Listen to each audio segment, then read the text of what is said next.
নিজের চোখে দেখা কিছুদিন আগে একটা জানাজা পড়িয়েছে, খোদার কসম করে বলছে 6:30 ইন্তেকাল করেছে। হসপিটালের বিল দেনেওয়ালা নাই, 4টা সন্তান, অ্যাম্বুলেন্সে ঘরে ঘরে আসবে, 1000-1200 টাকার বিল দেনেওয়ালা নাই। কি বুঝলেন? ক্ষণস্থায়ী দুনিয়া। মমিনের কম থাকলেও আমি বলি, কেউ যদি এসে বলে হুজুর একটু দোয়া করেন, খুব পেরেশানিতে আছি, আমি তার হাত চুমু খেয়ে বলি তোমাকে মোবারকবাদ, আল্লাহ তোমাকে ভালোবাসে। পেরেশানি তো মালিক দেয়, এই জন্য এটা রহমত মমিনের জন্য। পেরেশানি দেয় যখন ফেরেশতারা বলে আল্লাহ চাইতেছে চাইতেছে, টাকা পয়সা চাইতেছে, বলে এটা কি? বলে ফাসেক, দে বিদায় কর। তার চাওয়া যে বিরক্ত লাগে, বিদায় কর, কি লাগে দে।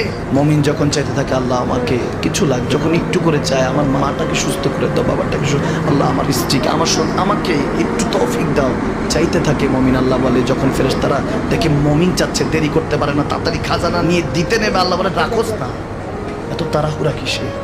তার চাওয়ার মধ্যে তো প্রেম আছে, একটু চাইতে দেস না।